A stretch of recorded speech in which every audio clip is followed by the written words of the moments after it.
first, just now that it's been a few days, have you had the chance to kind of reflect on how this final series, how have things kind of played out, and I guess what is your reaction to it? You know, I think, you know, the last 3 days have been incredibly difficult. You know, I'm not sure exactly when that's going to dissipate, but, you know, I think it's natural to go back and think through it. And obviously, everyone wants a clear-cut answer, and I think if you were to boil it down to its simplest form, in the regular season, we led baseball in every statistical category with runners in scoring position. In this series, we were not good. During the course of the season, you know, we had peaks and valleys with runners in scoring position, and this was a valley. The question is it baseball, or are there things we can do to improve upon that? Are there levers we can pull? Are there things to put us in a better position there? You know, obviously, we had 4-game stretches all during the year where we struggled, but in totality, we performed extremely well on that front. You know, we had more opportunities than they did. They cashed in at a higher efficiency than we did, and that's why they're playing tonight and why we're sitting here today. But, you know, I think trying to process all of it, you know, from my standpoint, is so much more about what's constructive, what is helpful. We have more time right now than we anticipated. You know, we weren't planning to start thinking about the 23 team until later. And so now the question is, how can we best use this time, use it wisely to do everything we can not to have this time next year. You guys have quite a few free agents that are now on the market. How much, how important is it whether to try to retain some of those guys, or do you think changes need to be made amongst the core group that you have? I mean, I think you go back to, you know, our 17 team, our 18 team, our 2010. I think change is inevitable in team sports, so I do think that there's going to be some change. What exactly that looks like, I'm not sure right now.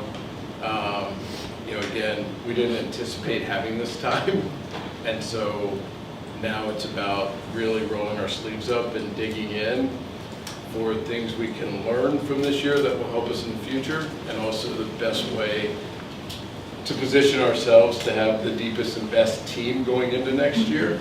And, you know, we're going to do our best to use that time wisely and do everything we can to, you know, pick ourselves off the ground and put the best team out there for next year. And you just asked the question yourself, right? Is it just baseball, or are there things that you can do? It's kind of your gut, you know, reaction thoughts right now. Which one do you think it is? I don't know the answer. I mean, I think it's probably a combination. You know, again, we went through 4-game stretches all year where we were, you know, the 27 Yankees were runners in scoring position. We went through 4-game stretches this year where we were on the other end of that continuum. You know, I felt like, you know, it's kind of taking each game separately. Game 1, I felt like for 3 innings, we were great. Those last remaining innings, we were not. Now we held on and won the game. In Game 2, I actually feel like we had really good at-bats. We had really good at-bats against Yu Darvish and their pen, and had a lot of different opportunities and some hard hit balls that found guys that didn't fall. I didn't feel that way in Games 3 and 4. And so how much of that is baseball in the natural course, and how much of it is, you know, other things. Again, so many of our guys have a lot of postseason experience. It's not being intimidated by the moment. You know, we had some untimely kind of injuries with Gavin Lux and JT, who were doing really well in September, had those injuries and came back and, you know, weren't quite right yet. But you can kind of go through all of it, and we will, and spend time on it. Just trying to find any levers or anything we can do to help put us in a better position next year. I'm kind of wondering, you know, with as many teams that are tanking now, right? I think there was like a stretch maybe in the middle of the season, you guys weren't playing great, then, right? You go visit the Reds, and now all of a sudden like you're on a winning streak again. You mentioned Game 1, obviously that's the guy. right, in Clevenger, that they probably don't want out there, right? Coincidentally or not, that's the guy you guys hit. I don't know, is because of the way the competitive balance of the game is the way it is right now, do you think that that can be, the regular season can be kind of misleading in a way, or at least in regards to? Because I think everyone, it's all relative. And other good teams also played all the other teams. And I feel like against good teams and good pitching, we performed near the top in general. We played against those Padres pitchers a lot. And we had a worse string of at-bats during these 4 games than we did in the, during the regular season. And how much of that is them adapting to something, how much of it is us being slow reacting, how much of it is batted ball luck, how much of it is, not handling moments. I mean, there's all kinds of different things and to dig into, and we're going to. A lot of times, firm answers are hard to come by. We want clear answers and things that, do everything, help us in, figuring out how to do things better the following year. Sometimes it's easy to do, and sometimes it's not. And digging in on why we didn't cash in on those opportunities is not the easiest thing, but we're going to spend time and be as thoughtful as we can. Obviously, I get that, right, you got to get to the playoffs first. You have to get through kind of a 6-month regular season.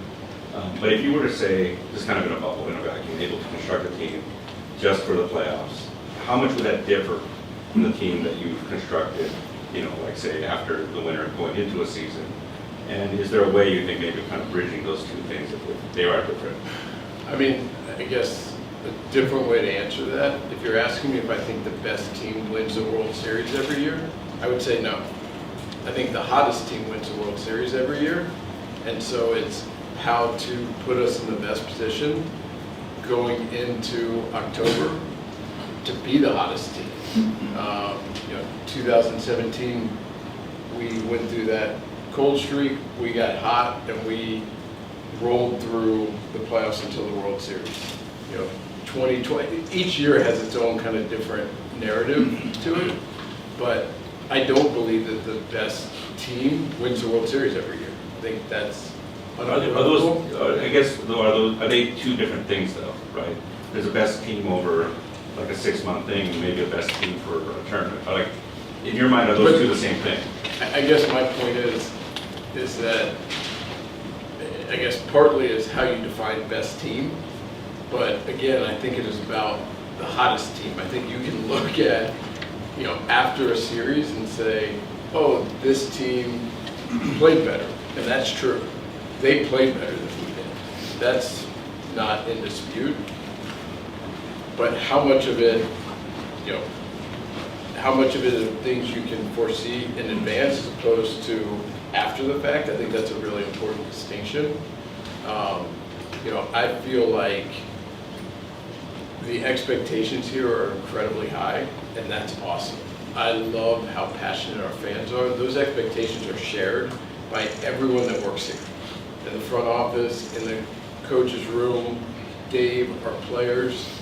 I personally don't think the criticism that Dave has received has been fair.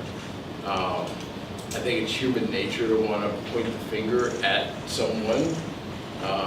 And I feel like this was an organizational failure in the postseason.